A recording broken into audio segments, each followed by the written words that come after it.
जहरीली शराब से अब तक 13 लोगों की मौत हो चुकी है। सीएम योगी ने दिए निर्देश। आबकारी आयुक्त पी गुरुप्रसाद की अध्यक्षता में जांच कमेटी गठित। कमेटी में कमिश्नर और आईजी फैजाबाद को भी किया गया शामिल। अगले 48 घंटे में जांच रिपोर्ट देगी कमेटी। रामनगर इलाके में जहरीली शराब से हुई मौतें। मृतक आश्रितों को 2-2 लाख की आर्थिक मदद योगी सरकार द्वारा दी जा रही है। तो बड़ी खबर, बाराबंकी में जो मौत का जाम बांटा जा रहा था उसकी वजह से अब तक 13 लोग अपनी जान गंवा चुके हैं। इस मामले में सीएम योगी ने भी निर्देश दिए हैं। आबकारी आयुक्त पी गुरुप्रसाद की अध्यक्षता में जांच कमेटी गठित की गई है। कमेटी में कमिश्नर और आईजी फैजाबाद को शामिल किया गया है। इसके साथ ही अगले 48 घंटे में जांच रिपोर्ट देने को कहा गया है। कमेटी अगले 48 घंटे में जांच रिपोर्ट दे। रामनगर इलाके में जहरीली शराब से मौतें हुई हैं और मृतक आश्रितों को 2-2 लाख की आर्थिक मदद दी जा रही है योगी सरकार द्वारा।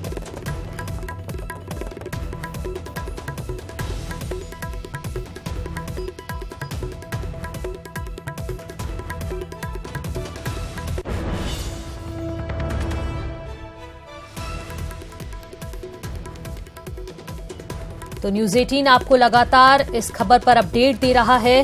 बाराबंकी में अब तक जहरीली शराब की वजह से 13 लोगों की मौत हो चुकी है। सीएम योगी इस मामले में सख्त नजर आ रहे हैं। जांच कमेटी बनाने का आदेश दे दिया गया है। आबकारी आयुक्त पी गुरुप्रसाद की अध्यक्षता में जांच कमेटी गठित की गई है। इस पूरे मामले को देखा जाए तो इसमें आबकारी विभाग की बड़ी लापरवाही नजर आ रही है। आबकारी विभाग जाहिर तौर पर त्योहारों में मॉनिटरिंग की जाती है, सघन चेकिंग की जाती है, लेकिन आम दिनों पर चेकिंग नहीं की जाती है, जिसकी वजह से ये खेल पूरा चल रहा था।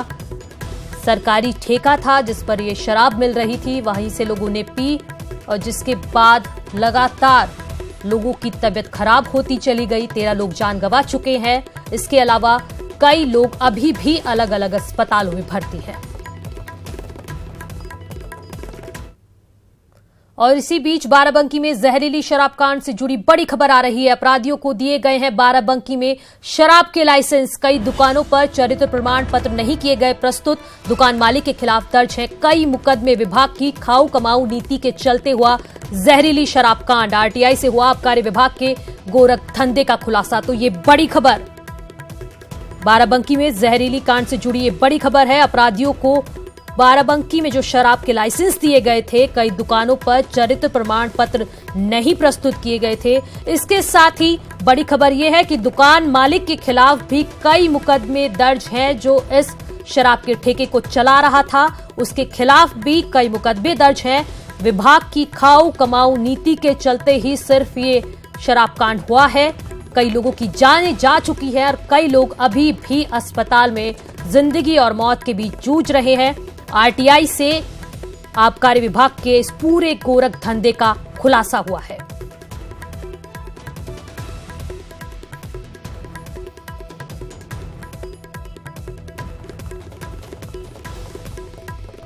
तो जैसा कि हम बता रहे हैं कि लापरवाही इस मामले में हर स्तर पर की गई है और बाराबंकी में जो शराब के लाइसेंस बांटे गए उसमें अपराधियों को ये लाइसेंस दिए गए हैं। कई दुकानों पर चरित्र प्रमाण पत्र भी प्रस्तुत नहीं किए गए, जबकि वो नियम होता है, कानून होता है कि उस हिसाब से ही लोगों को लाइसेंस दिए जाते हैं। लेकिन अपराधियों को सिर्फ आप कह सकते हैं कि यहां पर सिर्फ खाऊ कमाऊ नीति के चलते ही ये शराब कांड हुआ है। यहां लोगों की जिंदगी से किसी को कोई मतलब नहीं था। यहां सिर्फ पैसा खाना और कमाना, यही नीति साफ तौर पर अभी तक नजर आ रही है। पर ज्यादा जानकारी के साथ हमारे संवाददाता नरेंद्र यादव जुड़े हुए हैं, साथ ही अनिरुद्ध भी जुड़े हुए हैं। नरेंद्र, आपके पास आऊंगी। अभी हाल फिलहाल जो आरटीआई से खुलासा हुआ है कि अपराधियों को लाइसेंस दे दिए गए थे।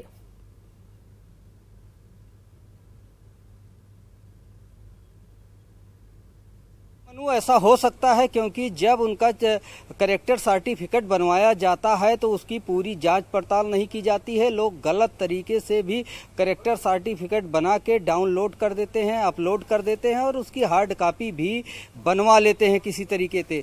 जो आपराधिक छवि के लोग रहते हैं उन पर सख्त रोक लगाने की जरूरत है। ऐसे लोग जब इस तरीके के धंधे में जाते हैं तो काली कमाई के लिए पैसे की लालच में सब कुछ करने को तैयार रहते हैं। वो रुपए के लेन देन के बल पर अधिकारियों और कर्मचारियों को भी अपनी मुट्ठी में कर लेते हैं, उनको भी लालच देते हैं और गोरख धंधा शुरू कर देते हैं। आप सही कह रही हैं, अगर ऐसा इस विभाग में हो रहा है, ऐसा खुलासा हो रहा है तो बहुत ही दुखद है और लोगों के लिए बहुत ही घातक है। नरेंद्र, सवाल यहाँ पर ये उठता है कि लोगों की जान इतनी सस्ती है कि चंद पैसों के लिए ना तो आबकारी विभाग द्वारा सोचा गया और अपराधियों को लाइसेंस दिए गए, जिनको क्या फर्क पड़ता है उनको लोगों की जिंदगी से, वो खुद एक अपराधी है।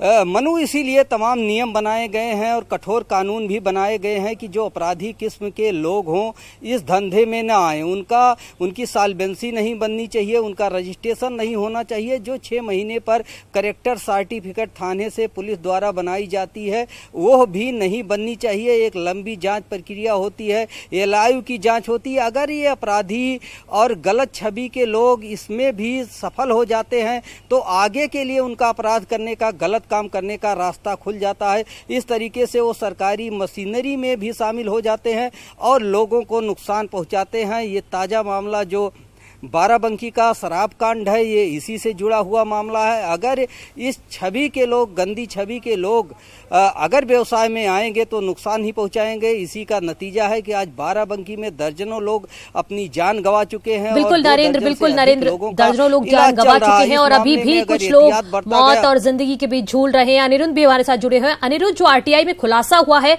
इसके अलावा और क्या क्या खुलासे हुए ये भी हमें विस्तार से बताइए। खुलासे ने बिल्कुल एक बार फिर से चौंका देने वाली बात सामने आ गई। इस खुलासे से ये बात साफ हो गई है कि बाराबंकी में जो आबकारी विभाग है वो पूरी तरीके से खाऊ कमाऊ की नीति पर उतारू है। लोकल लेवल पे साठगांठ करके जो है लाइसेंस वो लोग देते हैं। क्योंकि मैं बता दूं कि ये जो लाइसेंस आवंटित हुआ है लालता सिंह के है, उनको ये लाइसेंस आवंटित हुआ था। दहिला डेयरी देसी शराब की दुकान है जिसके नाम पर लाइसेंस आवंटित हुआ है और इनके ऊपर पूर्व में लोनी कटरा थाने में उनके ऊपर मुकदमे कई हैं, SC/ST एक्ट के मुकदमे इनके ऊपर। उसके बावजूद इनको जो है वो इनको लाइसेंस दे दिया गया।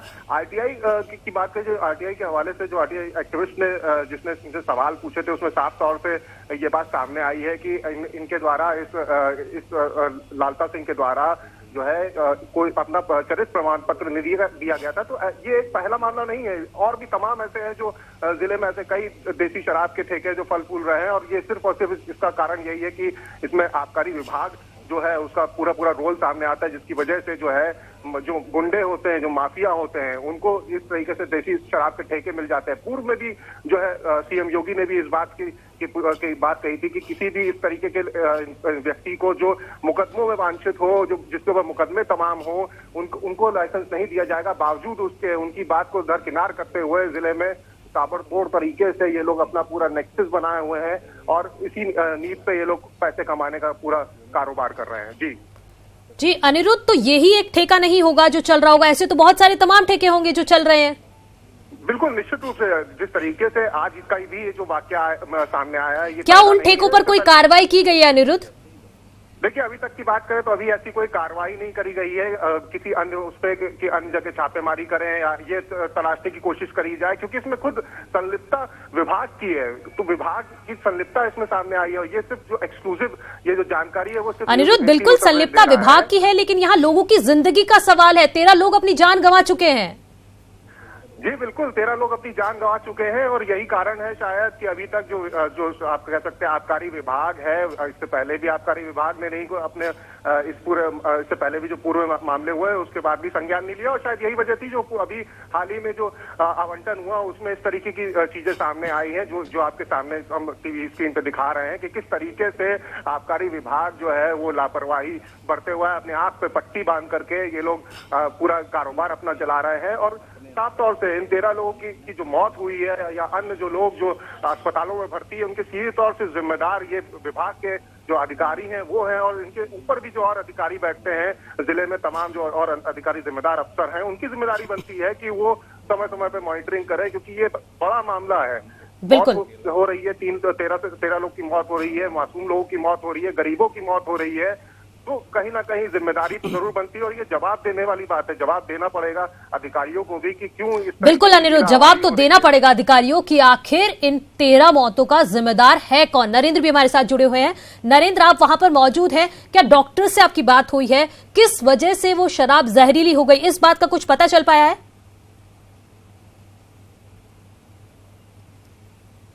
देखिए मनु, अभी जो मरीज आ रहे हैं उनकी हालत गंभीर है, इसलिए उनका इलाज किया जा रहा है। अब उनसे सैंपल लिया जाएगा कि किस तरीके का जहर था, उसकी जांच की जाएगी। जांच के बाद ही नतीजा सामने आएगा। जो सैंपल कलेक्ट किया जाएगा उसकी फॉरेंसिक जांच होगी, तमाम जांचें होंगी। तो इसमें थोड़ा समय लगेगा कि किस तरीके का वो जहर था, कौन सा ऐसा पदार्थ था जो जहरीला हो गया, जिसकी वजह से लोगों की मौत हुई और मौत का कारण बनी। डॉक्टरी रिपोर्ट में ये इस बात का खुलासा जरूर होगा, लेकिन उससे बड़ा खुलासा अभी सरकार को, प्रशासन को ये करना है कि ये रैकेट कितना बड़ा था जो जहरीली शराब परोस रहा था, लोगों की जिंदगी के साथ खिलवाड़ कर रहा था। मनु, जैसे आरटीआई एक्टिविस्ट ने बताया और ये खुलासा हुआ कि अपराधी किस्म के लोगों को भी शराब की दुकानें आवंटित हो गई हैं, तो ये मामला अपने आप में इकलौता है, अजूबे टाइप का है। हम कह सकते हैं कि सरकार का पहला ऐसा मामला है कि जब इतने बड़े पैमाने पर कैजुअलिटी हुई है, लोगों की मौतें हुई हैं, वो भी सरकारी दुकानों से। पहले शासन और प्रशासन इस बात पर फोकस करता था कि देसी शराब, बाहरी शराब जहाँ पे बन रही है उनको रोका जाए। पूरी कवायद वहाँ थी, पूरी ताकत वहाँ लगाई जा रही थी। लेकिन इधर शराब माफियाओं ने ट्रेंड बदला और सरकारी मशीनरी में घुसपैठ बनाई और उन्हीं दुकानों से धड़ल्ले से ये धंधा शुरू कर दिया। तो ये बड़ी जांच है, इसमें पुलिस प्रशासन के लोग भी फंसेंगे जिन्होंने करेक्टर बनाया है और सब कुछ ओके किया है। उसके बाद टेंडर की प्रक्रिया हुई है, तो निश्चित तौर पर ये मामला सामने आएगा तो सरकार इसकी जांच जरूर कराएगी, क्योंकि तमाम ऐसे मामले हैं जिसमें सरकार ने जांच कराया है। शेल्टर हाउस कांड हुआ था। बिल्कुल नरेंद्र, निश्चित तौर पर इसकी जांच जरूरी भी है। अनिरुद्ध, मैं ये जानना चाहूंगी कि एक आरोपी को गिरफ्तार किया है, सुनील जायसवाल उसका नाम है। कौन है वो आरोपी? और भी बहुत लोग होंगे इसमें जाहिर तौर पर। बिल्कुल, निश्चित तौर पर जिस आरोपी को अभी तक जो पुलिस के मार्फत में जानकारी आई कि जिसको अरेस्ट किया गया है, वो उसी दुकान में एक तरह से कह दिया जाए कि पार्टनर उस दुकान का था, जो मेन मालिक था उसका साथी था। और यही लोग मिल करके पूरा जो ये शराब का जो ये पूरा नेक्सस था, इसमें काम कर रहे थे, जिनके थ्रू पूरा नेक्सस चल रहा था। और अभी तक की बात करें तो पुलिस जो है वो पूरे मामले पे जांच कर रही है, पूछताछ कर रही है। कुछ और लोगों को भी पकड़ने की लीड मिली है, उनको भी पकड़ने की कोशिश कर रही है। टीम गठित करी गई है, ग्राउंड लेवल पे टीम गठित करी गई है एसपी के द्वारा, जो पूरे जिले भर में घूम रही है, देख रही है, समझने की कोशिश कर रही है कि कहां तक इनका नेक्सस फैला है। पर ये यहां तक ही सीमित नहीं रह जाएगा, क्योंकि ये बहुत समय से ये पूरा कारोबार। जी बिल्कुल अनिरुद्ध, फिलहाल आपका बहुत बहुत शुक्रिया। नरेंद्र, आपका भी बहुत बहुत शुक्रिया इस तमाम जानकारी के